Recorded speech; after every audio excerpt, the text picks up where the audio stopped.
kaze muri iki kiganiro cegeranijwe na TURIKUMWE, umuryango uhuza abarundi aho bari ku isi yose mu ntumbero yo kuganira no guhanahana ivyiyumviro ku vyerekeye ubumenyi n'iterambere, gufashanya no gushira hamwe. Today we're speaking to Messiah Filippo, Messiah the Magician. We're just catching up on a conversation that we had on the 3rd of March. I'm going to let him introduce himself right away. Thank you so much for giving me the opportunity. My name is Philippe Nibigira, but my artist name is Messiah Filippo. I'm a magician, aka illusionist, and currently live in Montreal, but I'm from Burundi. Perfect. How long have you been in Montreal? It's gonna be a year and 4 months now. All right. And how has it been for you as a magician in Montreal? I would say, very good. Very good. I got good vibes from the people. I've done a show, actually, here in my year there. So I got a really good impression. They give me a platform and a really good support. All right. It has been, like it is what it is. All right. It's been good, yeah. So we did talk about a few things. And before we dive into art and professionalism and all the other notions we talked about, because the conversation went on for about 3 hours, right? Yeah. I would like you to tell people how you started, right? And your first encounter with magic, and then when you decided to make it a profession. So it's a long story, but I would say, I'll put it in a nutshell. Let's say the first time I saw magic, I wasn't really impressed. So I was like, he did it this way, and that made this way. That made this thing happen in this way. So it was like, okay, I can do it. But it isn't actually when I tried it, because I saw how it was done, like the trick. But it was until that I did it to people, that I see the reaction that I get on people, on faces, that I was like, oh, this thing is really powerful. Okay. I fell in love with the effect that it does to people. Yeah. So you fell in love with the effect that it has on people, right? Yeah. And then you decided to come together as a group, or Yeah. So how and why did you decide? Or I guess the other way around. Why did you decide to come together as a group, and how did you do it? Okay. I would say we were friends, me and my group, because we're 4 magicians. We were friends. We've known each other for a long time. And actually what we noticed was like we were the only one involved into magic, or who had a secret gift on magic, or a secret passion that we wanted to pursue. So we were like, let's get together. But I say it came as a necessity. I would say it came naturally. We wanted to be together to make a bigger impact, because we saw, we had an example. So simply put, you came together to have a bigger impact, and it is hard to find people that you can actually get along with and then work together. So it was easier, just fell in place. Now, I want to ask you, what was the turning point to this is fun, this is impressive, this can entertain people, to, hey, let's make money with this? The turning point, I believe it was there anyway. It was the moment when we decided to make a group, because we decided to make a group for us to represent that talent and, of course, get money with it. Okay. We wanted to introduce magic to the public out there. Perfect. Yeah. Now, we did talk about collaboration, right? Mm-hmm. Now, it's a big word for me. It's a big one. Mm-hmm. It's been almost 2 years since you performed together with your group, right?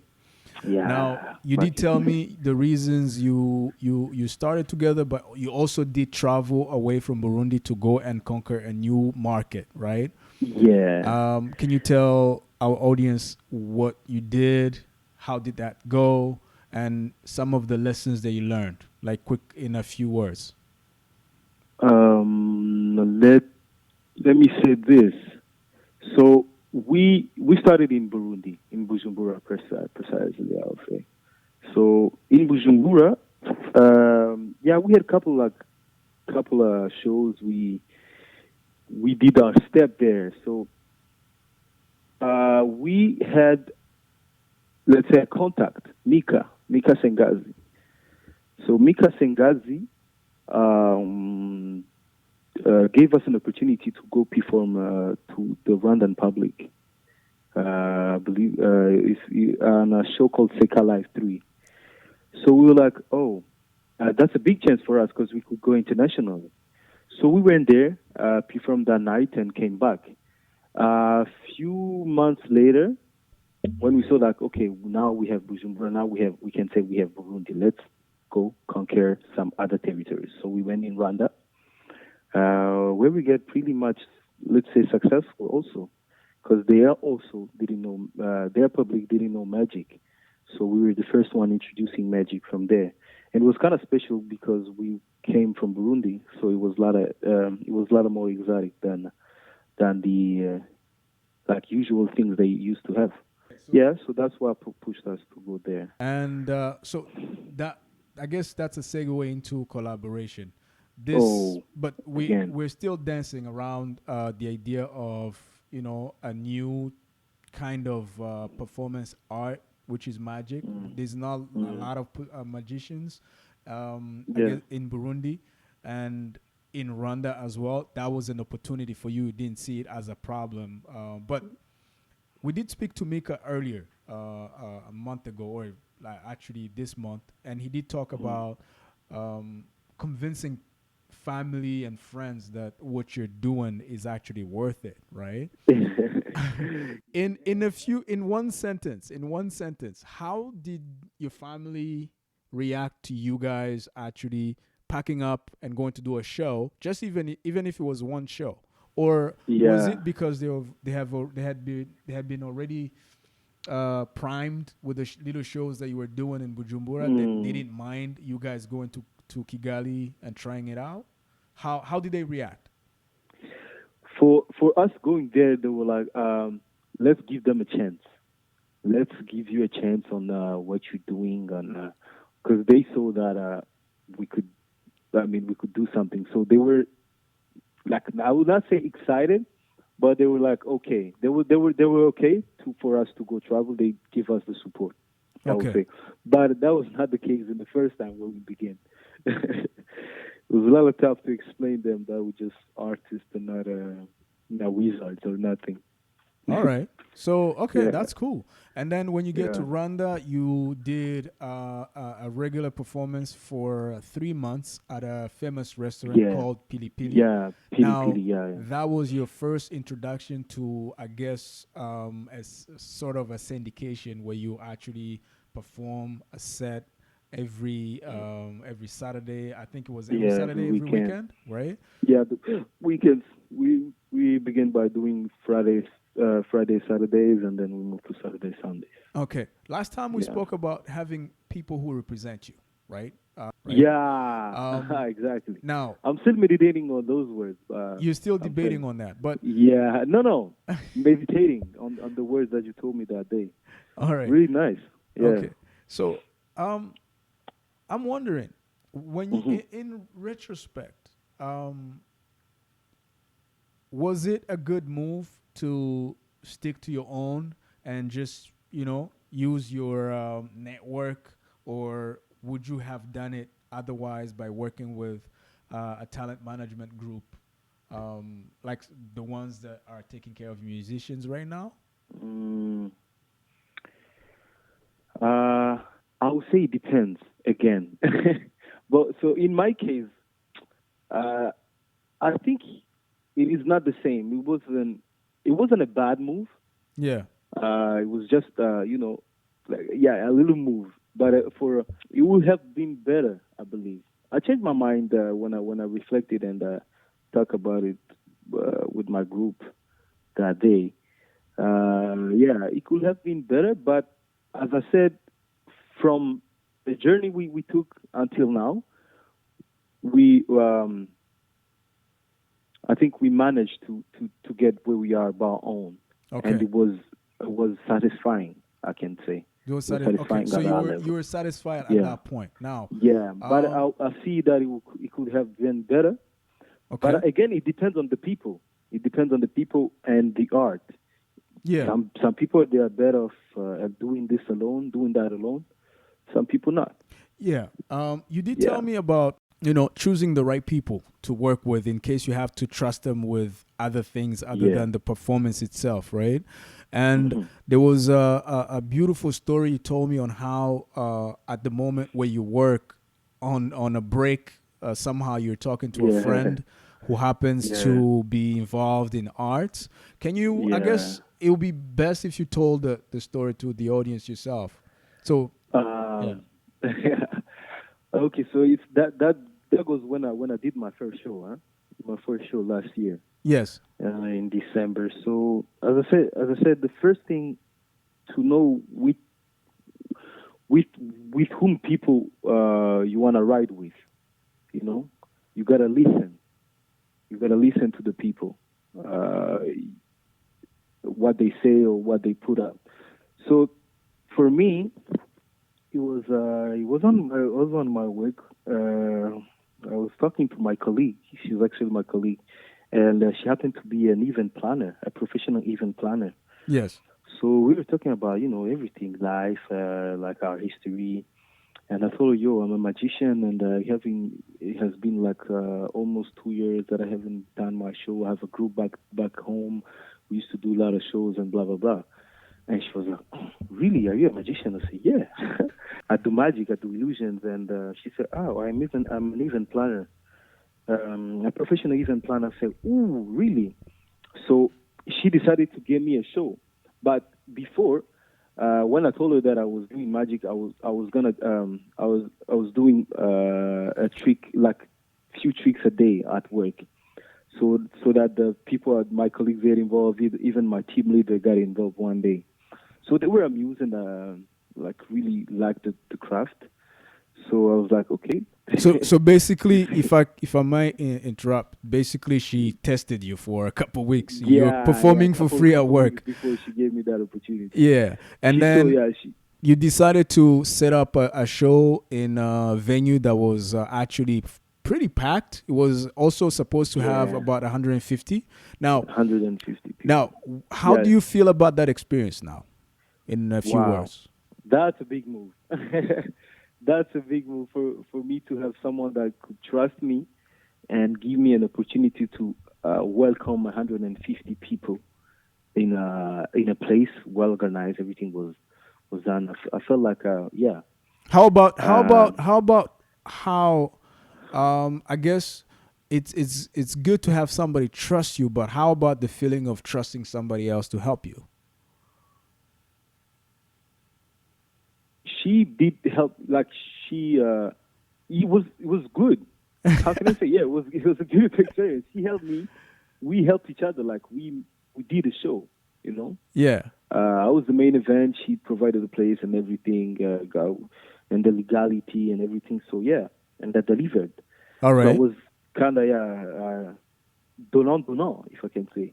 Okay, so it was an exchange. Yeah, it was Okay. an exchange, All right. Now, and a successful one. all right. She got people. Okay. Yeah. And in terms of networking in the community of Burundians, well, you give an example Oh, of working with oh. somebody who knows you, right? Is there any projects that you've been working on in a few months or since you got to Montreal? Yeah, I've been working on doing that show, and actually, right now, I'm working on doing a second show, and of course, keep networking, get the right people, get uh, people that could help me. Always getting mentorships, you know. There's no specific project that I would say, except that second show that I want to do. But I kind of have like a vision Okay. for the next, uh, well, for my life during, not during, um, for the time I'm here in Montreal. So I want to introduce a new kind of entertainment to the diaspora. All right. So that's a project. A long I would time like to project. have the exclusivity, but I want you to work on it once it's ready. I hope we Yeah, get the exclusive. But of course, of course. you did talk about having vision, right?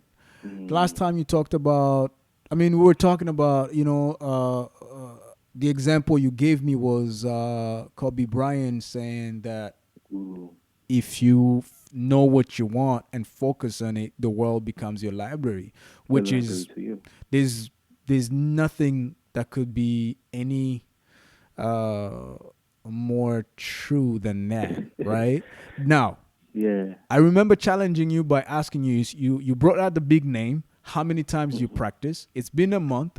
What have you No. been doing? Have you been practicing every day, or Wow, just wow. quickly, yes or no? Have you been or not? Wow, wow.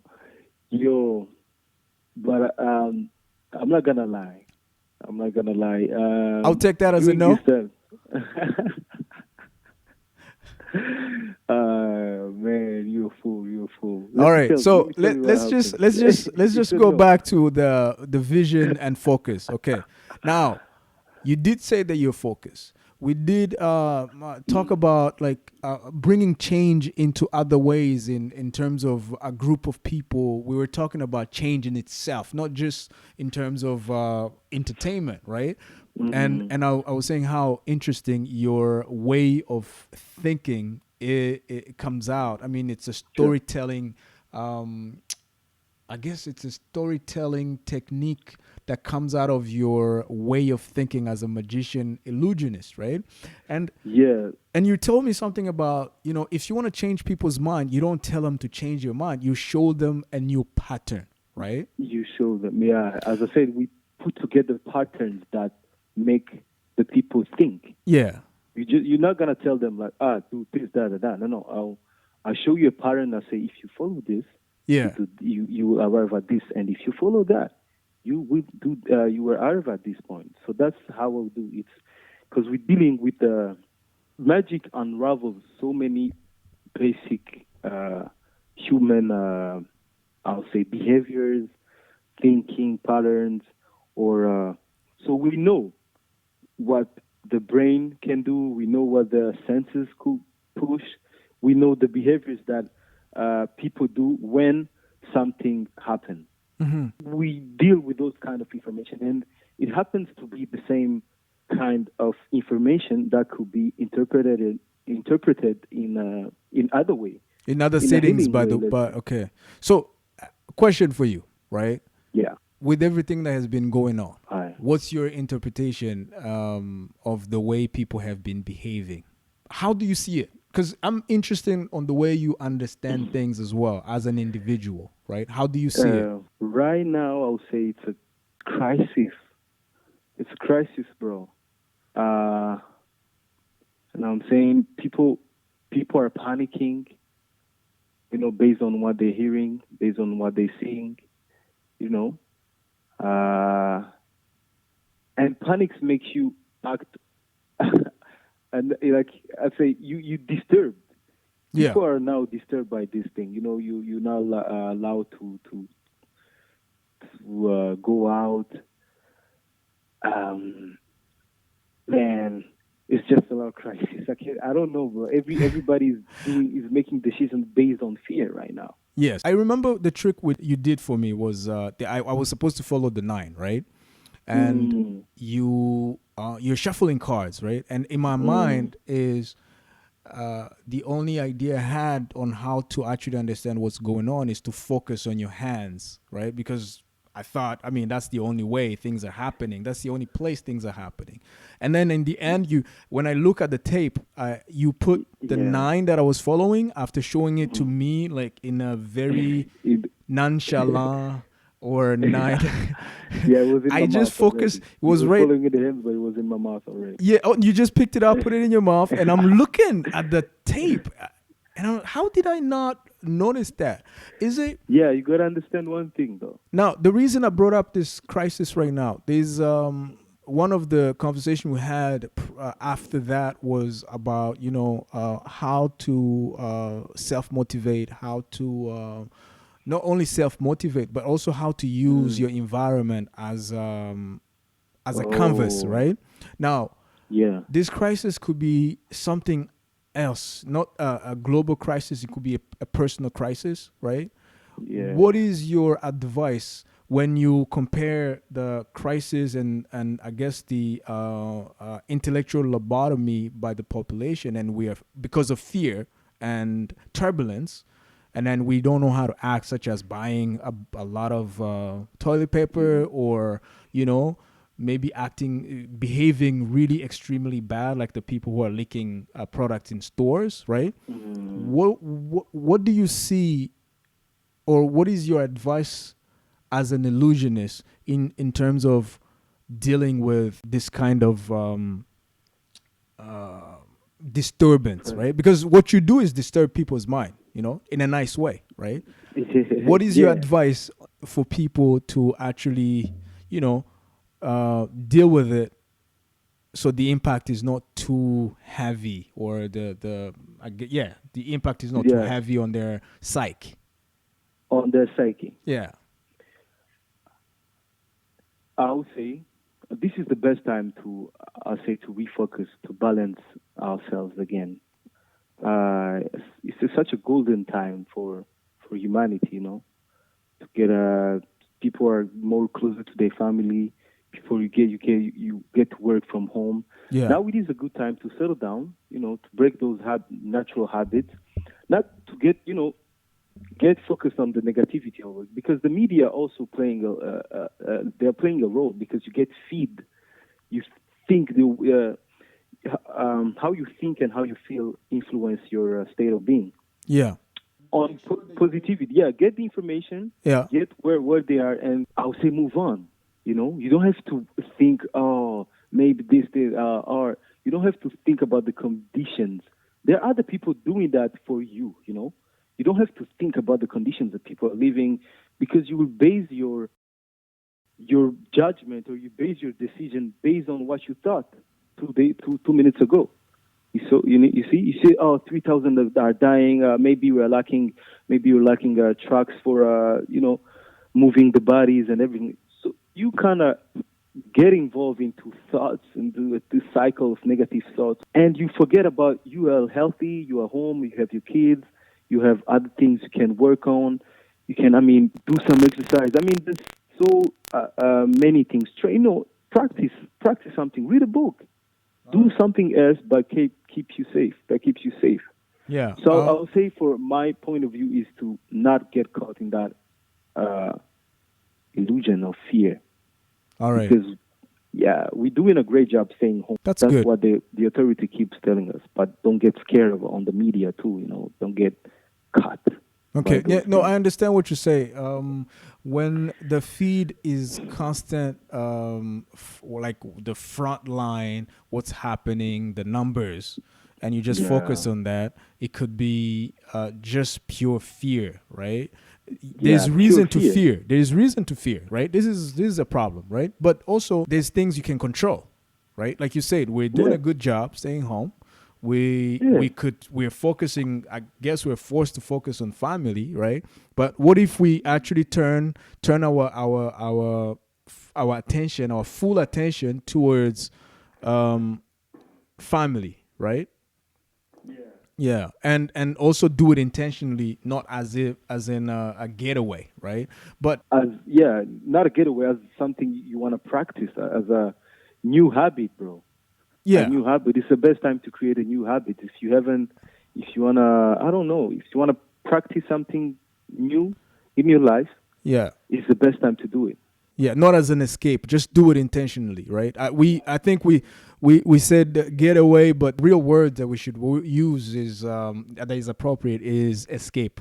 We shouldn't look for escapes. We should look for more focus in things we can control, and it should be the same way when there is no crisis, because there's always a personal small crisis that is taking Uh, away your attention to the real thing, right? every day. Yeah, Yeah, that's absolutely agree with you. yeah, that's how I understood it when we're talking about it. But it also came hitting home when I remember when you're growing up, and in the '90s, right?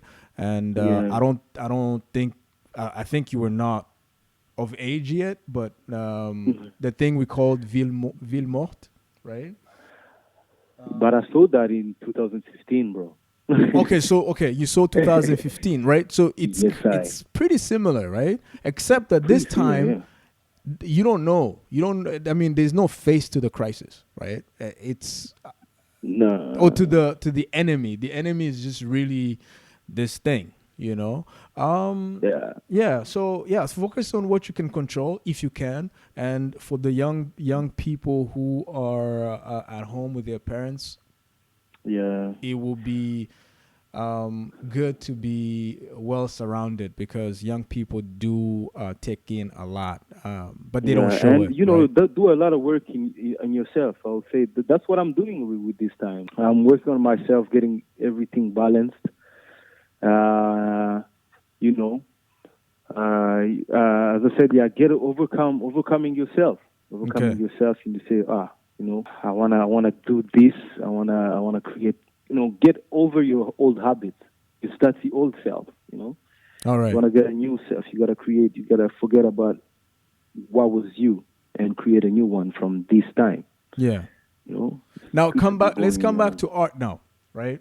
There was a short focus on collaborating, creating a brand. I think that was the conversation at the end of our first interview, right?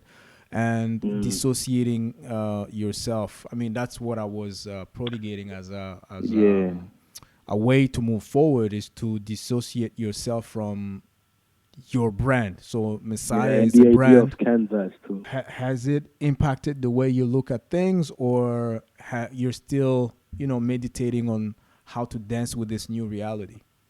Uh, I would say it influenced by my that conversation influenced me in a way, and I believe I told you that day too. So I was kind of like reshaping my vision, and I actually wrote down some couple of ideas as you told me, and put it on a canvas, and I could see more clearly now. I could see because Okay. I believe I changed my way also. I changed the way of thinking too. All right.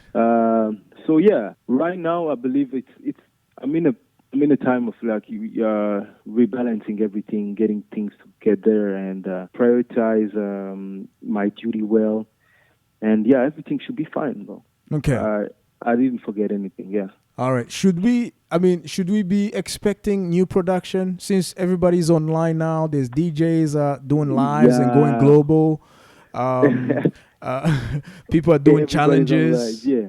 Are Yeah. we supposed to be asking and requesting for some snaps of like what you do? Like, should I be releasing some of the tapes to show what the tricks I that would say got not me? yet, not yet. Yeah, there's other things I'm working on, but I would say I'll keep you posted. So, So yeah, there's things in the pipeline right now. yeah. All right. Okay. So we're going to have, unfortunately, we're going to have to make it short today. Oh, But I. I would like you to, look back 3 years ago or maybe four when you started, Mm, right? mm, And talk to that young Messiah, right? And mm. what is the advice? Just one advice that is important right now to you that you would like to give him. To give him, Yeah. don't stop. Don't stop. Don't ever stop. Okay. Don't ever stop. Never, because you know we can fail at something we don't like, and I have had that experience. You can fail at something you don't like, so might as well take a chance on something you like, because even the regret is even more painful when you fail at something you don't like, because you even compromising yourself because you don't like the thing, and imagine failing. I realized that recently. But hear me correctly. You can fail somewhere at some at something you don't like. But so might as well take a chance, at least, on either succeed or fail at something you like. Yeah, that's pretty spot on. Thank you for coming on the show. As a member of TURIKUMWE, I'm very grateful. I can't say that enough. Hopefully we get to talk soon, and hopefully the summer comes and we're all capable of walking outside and talking face to face. I will contact you soon. Thank you a million times. See you next time. You're very welcome, Mr. Brasky. Have a nice day, too.